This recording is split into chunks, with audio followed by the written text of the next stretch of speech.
Hi കൂട്ടുകാരെ, പുതിയൊരു വീഡിയോയിലേക്ക് എല്ലാവർക്കും സ്വാഗതം. അങ്ങനെ മാഷ് തൻ്റെ റൂമിൽ വന്നിരിക്കുമ്പോൾ ഭാനുമ്മ വരികയാണ് കേട്ടോ. എന്നിട്ട് ഭാനുമ്മ പറയാണ്, മാഷെ എന്ന് പറഞ്ഞ് തട്ടി വിളിക്കുമ്പോൾ മാഷ് പുറത്തോട്ട് വരുന്നുണ്ട് കേട്ടോ. എന്താ മാഷെ അകത്തിങ്ങനെ വന്നിരിക്കുന്നത്, മാഷിന് ചായ എന്തെങ്കിലും ഇടണോ? വേണ്ട. എന്താ മാഷിൻ്റെ മുഖത്തൊരു ടെൻഷൻ പോലെ? മഞ്ചാടിയെ കാര്യം ഓർത്തിട്ടാണോ? അവളെ ഞാൻ ഉപദേശിച്ചു. അവൾ അപ്പോഴത്തെ ആ ഒരു അവസ്ഥയിൽ അച്ഛനോട് അങ്ങനെ സംസാരിച്ചതിൽ അവൾക്ക് തന്നെ കുറ്റബോധമുണ്ട്. അതുകൊണ്ട് മാഷെ ഇനി ഇതൊന്നും വിഷയമാക്കി എടുക്കണ്ട എന്ന് പറയുമ്പോൾ അനുവിൻ്റെ കാര്യമാണോ എന്നും കൂടി ഭാനുമ്മ ചോദിക്കുമ്പോൾ തന്നെ പറയണേ, അനുവിൻ്റെ കാര്യത്തിലും തീരുമാനമായിട്ടുണ്ട്. ഇന്ദ്രൻ ഇവിടെ വന്നിരുന്നു, അനു അങ്ങോട്ടേക്ക് പോയി എന്ന് പറഞ്ഞപ്പോൾ ഇന്ദ്രൻ നല്ല സന്തോഷത്തിലാണ് പോയത്. അപ്പോൾ അവരുടെ കാര്യത്തിൽ എനിക്ക് ആശ്വാസമായി. പക്ഷേ എന്നൊക്കെ പറയുമ്പോൾ ഉടൻ തന്നെ പിന്നാലെ മഞ്ചാടിയുടെ കാര്യത്തിലാണോ? മാഷിന് എന്താ ഇത്ര വല്ലാത്ത ടെൻഷൻ എന്നൊക്കെ ചോദിക്കുമ്പോൾ മഞ്ചാടി ഗേറ്റ് തുറന്നു വരുന്നു കേട്ടോ. അങ്ങനെ ഈ സമയം സച്ചിയെ കണ്ട ഉടൻ തന്നെ സച്ചി എന്തെങ്കിലും പറഞ്ഞോ? സച്ചി സാർ അങ്ങനെ എന്തെങ്കിലും പറഞ്ഞിട്ടുണ്ടോ? അതുകൊണ്ടാണോ ടെൻഷൻ? അവരങ്ങനെ എന്തെങ്കിലും മഞ്ചാടി മോളെ കുറിച്ച് പറഞ്ഞോ എന്നൊക്കെ ചോദിക്കുമ്പോൾ സച്ചി ഇന്നും ഇന്നലെയും കാണുന്ന ആളല്ല. സച്ചിക്കും കുടുംബത്തിന് എന്നോടൊരു ബഹുമാനമാണ്. അവരൊരിക്കലും എന്നോട് അസഭ്യമായ വാക്കുകളൊന്നും പറയില്ല. പക്ഷേ എനിക്ക് എൻ്റെ ഒരു മകളുടെ കാര്യത്തിൽ ടെൻഷനാണ് എന്നൊക്കെ ഇങ്ങനെ പറയുമ്പോൾ മഞ്ചാടി കയറി വരുന്നു. അച്ഛനുണ്ടായിരുന്നു ഇവിടെ.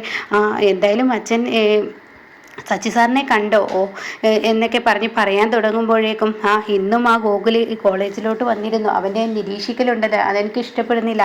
അത് കേട്ടോടെ തന്നെ മാഷി പറയണേ, അവന് വേറെന്തെങ്കിലും ആവശ്യത്തിന് വന്നതാണ്, അതൊന്നല്ല. അവൻ്റെ തുള്ളാട്ടം എന്താണെന്ന് എനിക്ക് നന്നായി അറിയാം അച്ഛാ. പക്ഷേ ഞാനൊരു വിലങ്ങിട്ടിട്ടുണ്ട്, അവന് ഒരു ഉഗ്രം പണി ഞാൻ കൊടുത്തിട്ടുണ്ട് എന്നൊക്കെ ഇങ്ങനെ പറയണം കേട്ടോ. ഇത് കേൾക്കുന്ന മാഷ് എന്തോ ഇങ്ങനെ ആലോചിച്ച് നിൽക്കുന്നുണ്ട്. എന്നാൽ ഞാൻ ഡ്രസ്സ് മാറിയിട്ട് വരട്ടെ എന്നും പറഞ്ഞിട്ട് മഞ്ചാടി അങ്ങ് പോകുന്നു കേട്ടോ. പിന്നീട് കാണിക്കുന്നത് ഗോകുലിനെയാണ് കേട്ടോ. ഗോകുൽ ഇങ്ങനെ ടെൻഷൻ അടിച്ച് ഇരിക്കുന്ന സമയത്ത് ഇന്ദു അങ്ങോട്ടേക്ക് കയറി വരികയാണ്. എൻ്റെ ഗോകുലേട്ട, ഇപ്പോഴും ആ മഞ്ചാടിയുടെ പിറകെയാണ് ഗോകുലേട്ടൻ നടക്കുന്നത്. എനിക്ക് എൻ്റെ ഗോകുലേട്ടനോട് ഒരു അറപ്പും വെറുപ്പൊക്കെയാണ് തോന്നുന്നത്. അവൾക്ക് ഗോകുലേട്ടന് ഇഷ്ടമല്ലെങ്കിൽ പിന്നെ അവളുടെ പിറകെ എന്തിനാ ഗോകുലേട്ടൻ ഇങ്ങനെ നടക്കുന്നത്? ഇത്രയും നാൾ അവളുടെ പിന്നാലെ നടന്നത് അറിയിക്കുമ്പോൾ എനിക്ക് തന്നെ എന്നോടൊരു എൻ്റെ ഏട്ടനാണെന്ന് പറയുമ്പോൾ ഒരു പുച്ഛം തോന്നുന്നു. നമുക്കൊരു നിലയും വിലയിലൊക്കെ ഇല്ലേ? ഗോകുലേട്ടന് ഉദ്ദേശിക്കുന്ന പെണ്ണ് എവിടെയെങ്കിലുമൊക്കെ ഉണ്ടാവും, സ്നേഹിക്കുന്ന പെണ്ണ്. അന്ന് ഗോകുലേട്ടന് തോന്നുന്നു ഞാൻ ചെയ്തത് തെറ്റായിപ്പോയി, ഞാൻ ചെയ്യാൻ പാടില്ലായിരുന്നു എന്നൊക്കെയുള്ളൊരു തോന്നൽ ഗോകുലേട്ടൻ്റെ ഉള്ളിൽ വരുമെന്നൊക്കെ പറഞ്ഞിട്ട് ഞാൻ പറയാനുള്ളത് പോയി. എൻ്റെ ഏട്ടൻ ഇങ്ങനെയൊക്കെ ആവുമെന്ന് ഞാൻ ഒരിക്കലും പ്രതീക്ഷിച്ചില്ല എന്നൊക്കെ പറഞ്ഞിട്ട് താൻ അവിടെ നിന്ന് പോകുമ്പോൾ ഉടൻ തന്നെ, എടി ഇന്ദു, നീ തെറ്റിപ്പോവല്ലേ? എന്നിൻ്റെ പ്രശ്നം എന്താ? മഞ്ചാടിയുമായി ഇനി ഞാൻ പോരുതെന്നല്ലേ? മഞ്ചാടിയുമായി ഇനി ഒരു കൂട്ട് വേണ്ട എന്നല്ലേ? അതെ, ഒരിക്കലും പോകാൻ പാടില്ല. അത് ഞാൻ പറയാൻ എന്താ കാരണം വെച്ചിട്ടുണ്ടോ? ഏട്ടൻ ഇന്നും കോളേജിലോട്ട് പോയോ? ആ കോളേജിൽ പോയി. അവൾക്ക് വേറൊരു സെറ്റപ്പ് ഉണ്ട്. ഒരു പക്ഷേ ഏട്ടനെ ഫൂളാക്കാൻ വേണ്ടി അവൾ ഓരോന്ന് ചെയ്തുകൊണ്ടിരിക്കുകയാണ്. ഒരു പക്ഷേ ഏട്ടൻ വിഡ്ഢിയാവാൻ പോകുന്നേ ഉള്ളൂ. അത് പിന്നീട് അറിയാം. അവൾ ഏട്ടനെ ഇതാക്കാൻ വേണ്ടി ചെയ്യുകയാണെങ്കിലോ? അല്ലല്ലടി, അന്ന് പോയ ആൾ തന്നെയാണ് ഇന്നും. അവൻ്റെ വണ്ടി നമ്പറൊക്കെ ഞാൻ നോട്ട് ചെയ്തിട്ടുണ്ട്. എൻ്റെ ഏട്ടൻ ഇങ്ങനെ ആവശ്യമില്ലാത്ത കാര്യങ്ങൾ ഇങ്ങനെ പറഞ്ഞിട്ട് എന്നെയും കൂടി ഏട്ടനെ വെറുപ്പിക്കരുത് കേട്ടോ. ഏട്ടനോട് എനിക്ക് പോലും വെറുപ്പ് തോന്നുന്നു എന്നൊക്കെ ഇങ്ങനെ പറയുമ്പോൾ, ഇല്ല, ഞാൻ ഇനി അവളുടെ പിറകെ പോകില്ല. എൻ്റെ ഏട്ടൻ സത്യമാണിത് പറയുന്നത്. അതെ, ഞാൻ കോളേജിലോട്ടും പോകില്ല. സത്യം തന്നെയല്ലേ? അതെ, ഞാൻ കോളേജിലോട്ടും പോകില്ല. അവിടെ പിന്നാലെ നടക്കത്തൂല. ഇപ്പോഴേ എൻ്റെ ഏട്ടനോടൊരു മതിപ്പും കാര്യങ്ങളൊക്കെ എനിക്ക് തോന്നുന്നുണ്ട്. അവൾക്ക് ഇഷ്ടമുണ്ടെങ്കിൽ ഏട്ടൻ്റെ പണി നോക്കുക. എന്തിനാ അവളുടെ കാര്യത്തിൽ ഇങ്ങനെ ഏട്ടൻ വെറുതെ ചെയ്യാൻ പോകുന്നത്? ഏട്ടന് അതിൻ്റേതായ ഒരു അന്തസ്സും കാര്യങ്ങളൊക്കെ ഇല്ലേ എന്ന് പറയും കേട്ടോ. പിന്നീട് വിനയനെ കുടിക്കാൻ പോലും ക്യാഷ് ഇല്ല എന്ന് പറഞ്ഞിട്ട് ലംബോദരൻ്റെ മുന്നിലോട്ട് വരുമ്പോൾ ലംബോദരൻ പറയണേ, എടാ, എന്നും എനിക്ക് ഓരോ ആവശ്യങ്ങൾക്കായി ഓരോരുത്തർ പണം തരുന്ന നിൻ്റെ വിചാരം അതാരും തരത്തില്ല, അത് നീ മനസ്സിലാക്കണം. അല്ല, എൻ്റെ ടെൻഷൻ ഇപ്പോൾ അതൊന്നുമില്ല. എനിക്ക് കുടിക്കാൻ തോന്നുന്നത് എൻ്റെ മോൻ്റെ വിവരം അറിയായിട്ടാണ്. എൻ്റെ മോൻ്റെ വിവരം എനിക്കറിയണം. അതിന് യാതൊരുവിധ സ്വസ്ഥതയും സമാധാനം കിട്ടുന്നില്ല. ഞാൻ വെറുതെ ഒന്നല്ലല്ലോ എൻ്റെ മോനെ അവിടെ കൊണ്ടാക്കി കൊടുത്തിട്ടുള്ളത്. അത് കേട്ട ഉടൻ തന്നെ, എടാ, നിൻ്റെ ഈ പറച്ചിലും കാട്ടിലുമാണ് നിന്നെ ഏറെ ആളുകൾ ഇഷ്ടപ്പെടാത്തത്.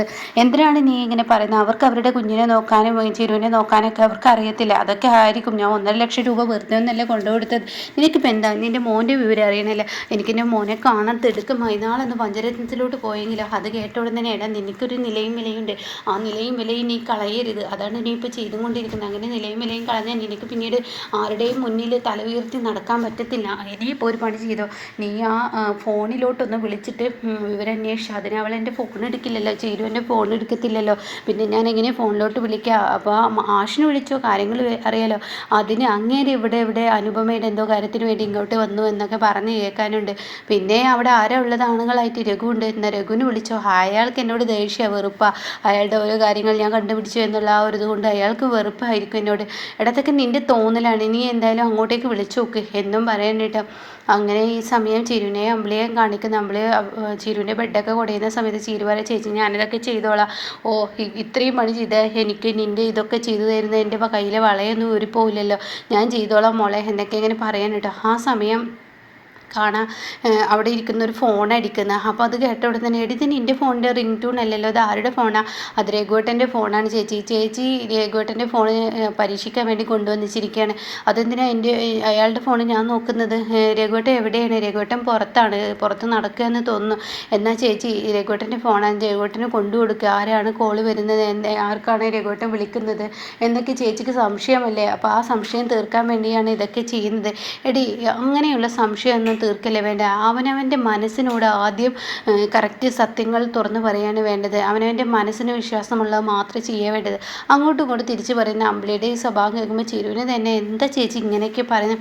അതെ രഘുവേട്ടൻ പിന്നെ ഈ ഫോൺ ഇവിടെ വെച്ചുകൊണ്ട് സത്യസന്ധ ചമയുക മാത്രമാണ്. സ്വന്തമായി വണ്ടിയും കാറൊക്കെ ഉള്ളത് കൊണ്ട് തന്നെ മൂപ്പരെന്ത് ചെയ്യും, വേറൊരു ഫോണും കൂടി വാങ്ങിച്ചിട്ടുണ്ടാവും. അത് വണ്ടിയുടെ ഡിക്കിൽ എവിടെയെങ്കിലും ഒളിപ്പിച്ച് വെച്ചിട്ടുണ്ടായിരിക്കും. എന്താ ചേച്ചി ഇത്ര തരം താഴ്ന്ന എന്ന രീതിയിൽ ചേച്ചിയെ നോക്കുക. ചേച്ചി ഇങ്ങനെയൊന്നും ഒരു മനുഷ്യനെ കുറിച്ച് പറയാൻ പാടില്ല കേട്ടോ. എടി നീ തന്നെ ഫോൺ എടുത്തോ. അപ്പോൾ അടിച്ചതിന് മുകളിൽ വീണ്ടും അടിക്കുമ്പോൾ നോക്കുമ്പോൾ അവിടെ ഫോൺ എടുത്ത് നോക്കണം അമ്പിളി.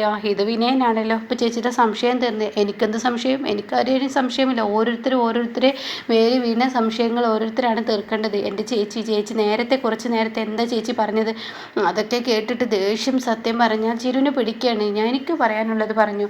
അവരവരെ തന്നെയാണ് ശരിയാവേണ്ടത് എന്നൊക്കെ എന്തൊക്കെയോ ഒരു സംസാരങ്ങൾ സംസാരിച്ച് അമ്പിളി അവിടെ നിന്നും പോകുമ്പോൾ ഇതിൻ്റെ കാര്യം വലിയ കഷ്ടമാണ് എന്നുള്ളതുകൊണ്ട് കേട്ടോ. എന്നാൽ ചേച്ചി ഈ ഫോൺ കൊണ്ടുപോയി രഘുവേട്ടന് ഞാൻ കൊണ്ടു കൊടുക്കില്ല, അയാൾ വേണമെങ്കിൽ വന്നിട്ട് ഇവിടെ എടുത്തോട്ടെ എന്ന് പറഞ്ഞ് പോവാണ് കേട്ടോ. ഇതേ സമയം വിളിച്ചതിന് മുകളിലൂടെ ഒരുപാട് തവണ വിളിച്ചിട്ടും എടുക്കുന്നില്ലെന്ന് കാണുമ്പോൾ കണ്ടില്ല, അയാൾ എൻ്റെ ഫോൺ എടുക്കില്ല. അപ്പം നമ്പൂതിരൻ പറയണേ അവൻ്റേതായ വിഷമങ്ങളിൽ എന്തെങ്കിലും പെട്ടിട്ടുണ്ടാവും, അതുകൊണ്ടായിരിക്കും. അയാൾക്ക് വിഷമമുണ്ടാവും, അത് ശരി തന്നെയാണ്. അയാൾ ഒരു വിഷമത്തിൽ നടക്കുക തന്നെയാണല്ലോ.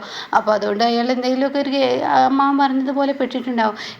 എന്തായാലും അയാളും എൻ്റെ കാൽച്ചുവട്ടിൽ വരുന്നൊരു കാലഘട്ടം വരും. ഇന്ദ്രൻ എൻ്റെ കാൽച്ചുവട്ടിൽ ഇപ്പോൾ വന്നില്ലേ, അതുപോലെ രഘു എൻ്റെ കാൽച്ചുവട്ടിൽ വരും. അങ്ങനെ ഒരു കാലഘട്ടം അയാൾക്കും വരും എന്നൊക്കെ ഇങ്ങനെ പറയട്ടോ. അത് കേട്ട ഉടൻ തന്നെ ലതിക പറയണേ, എന്തിനാടാ നീ ഇങ്ങനെയൊക്കെ സംസാരിക്കാൻ നിൽക്കുന്നത്? എനിക്കിപ്പോൾ എന്താ ആവശ്യം? ഞാൻ സംസാരിക്കുന്നതല്ല തെറ്റ്, എൻ്റെ മകൻ്റെ വിവരം എനിക്കറിയാൻ പറ്റുന്നില്ല. അത് കേൾക്കുന്ന ലതിക പറയണേ, എടാ നിൻ്റെ മകന് മാത്രമല്ലല്ലോ 2 മക്കൾ പെൺകുട്ടികളില്ലേ, അവരുടെ വിവരം നീ തിരക്കുന്നില്ലല്ലോ. ഓ എന്ത് പറഞ്ഞാൽ ഈ പെൺകുട്ടി എന്ന് പറഞ്ഞിട്ട് അവർ കണ്ട് കയറും. അവരെ നന്നായി അവർ നോക്കില്ലേ? എന്താ പിന്നെ നിൻ്റെ മകനെ നോക്കില്ലേ? എൻ്റെ മകന് 1.5 ലക്ഷം രൂപ കൊടുത്തിട്ട് ഇട്ടതാണ്. എൻ്റെ മകനെ നോക്കുന്നുണ്ടോ, ചീരുവിനെ നോക്കുന്നുണ്ടോ, കുഞ്ഞിനെ നോക്കുന്നുണ്ടോ എന്നൊക്കെ അറിയേണ്ടത്. 1.5 ലക്ഷം കൊണ്ടുകൊടുത്ത് അത് നിൻ്റെ അല്ലല്ലോ, നിൻ്റെ അമ്മയുടെ നിങ്ങൾ എൻ്റെ അമ്മയുടെ ആങ്ങളെ തന്നെ എന്ന് തെളിയിച്ചു എന്ന് വിനയം പറയണം കേട്ടോ. കാരണം നിങ്ങൾ എന്ത് പറഞ്ഞാലും ഈ പണം വിറ്റതിൻ്റെ ഈ സ്വർണ്ണം വിറ്റതിൻ്റെ ഈ കേസ് മാത്രമേ നിങ്ങൾ പറയത്തുള്ളൂ. പിന്നെ അതും കൂടി പറയണ്ടേ? ഇനി ഇങ്ങനെ എടുത്ത് പറയുമ്പോൾ അത് കേട്ട ഉടനെ തന്നെ ലതികയ്ക്ക് ദേഷ്യം പിടിച്ചു. എനിക്കിപ്പോൾ എന്താ അറിയേണ്ടത്? ചിരുവിൻ്റെ വിവരം അറിയണം, അത്രയല്ലേ വേണ്ടുള്ളൂ. ഇങ്ങനെ തരം താഴ്ന്ന് സംസാരിക്കാതെ ഞാൻ ചിരുവിന് വിളിച്ചോളാം, അവൾ എൻ്റെ ഫോണാണെങ്കിൽ എടുക്കാതിരിക്കില്ല എന്നും പറഞ്ഞിട്ട് അവിടെ നിന്നും പോവുകയാണ് കേട്ടോ. പിന്നീട് കാണിക്കുന്നത് സുശീലയുടെ കുടുംബമാണ്. അങ്ങനെ അനുപമ പറയണേ, നിങ്ങൾ മക്കളാണ് തീരുമാനം എടുക്കേണ്ടത്, അല്ലാതെ നിങ്ങളുടെ മരുമക്കളല്ല. ഞങ്ങളിതിൽ അഭിപ്രായം എന്ത് പറയാനാണ്? അപ്പോൾ ഇന്ദ്രൻ പറയാണ്, എനിക്ക് പ്രത്യേകിച്ചൊന്നും പറയാനില്ല. എൻ്റെ വാക്കുകൾക്ക് വില കൊടുക്കുന്നില്ലെങ്കിൽ, എന്നെ ഈ വീട്ടിലോട്ട് അംഗീകരിക്കുന്നില്ല എൻ്റെ അമ്മയെങ്കിൽ പിന്നെ എനിക്ക് പുറത്ത് പോവുകയേ നിവർത്തിയുള്ളൂ. അപ്പോൾ ഇത് കേട്ട അനുപമ പറയണേ, ശരിയാണ്, സത്യനും സോനയും കൂടി ഒരു തീരുമാനം എടുക്കട്ടെ. അപ്പോൾ സോന പറയണേ, എൻ്റെ പെറ്റമ്മയാണ്, എനിക്ക് ഈ വീട്ടിൽ നിന്ന് എൻ്റെ അമ്മയെ ഒഴിവാക്കണം എന്നുള്ള നിലപാട് കൊണ്ടുവരുമ്പോൾ അതെനിക്ക് ബുദ്ധിമുട്ടാണ്. അപ്പോൾ സത്യനും പറയണ, ഞങ്ങളോടൊരു ക്രൂരത ചെയ്തു, ശരി തന്നെ, എൻ്റെ പെറ്റമ്മയായതുകൊണ്ടാണ് ഞങ്ങളത് എന്തായാലും പുറത്ത് കൊടുക്കുന്നത്. അപ്പോൾ അതൊക്കെ കേട്ടിട്ട് സുശീല നിൽക്കുന്നുണ്ട്. അപ്പോൾ പ്രതിഭ പറയണേ, എന്തായാലും അനുവടുത്ത് എന്ത് തീരുമാനം എടുക്കുന്നുണ്ടോ അതിനോട് ഞങ്ങൾ യോജിക്കുന്നു. അപ്പോൾ ഈ സമയം സത്യനും പറയണേ, ശരിയാണ്, അനുവടുത്ത് തീരുമാനം, ഞാനിവിടുത്തെ മൂത്ത മരുമകൾ തന്നെയാണ്, അതൊക്കെ ശരിയാണ് എന്ന് പറഞ്ഞിട്ട് സംസാരിക്കുമ്പോൾ സുശീലയെ എല്ലാവരും ഇട്ട് ബോളിട്ട് തട്ടും പോലെ അങ്ങോട്ട് ഇങ്ങോട്ട് എന്നൊക്കെ പറഞ്ഞിട്ട് നിർത്തണ്ടേ എന്നെല്ലാം സംസാരങ്ങളാകുമ്പോൾ സുശീല അങ്ങനെ ദേഷ്യത്തോടു കൂടി നിൽക്കുന്ന അങ്ങനെയൊക്കെയുള്ള ഒരു എപ്പിസോഡാണ് കേട്ടോ ഇപ്പോൾ വന്നിരിക്കുന്നത്.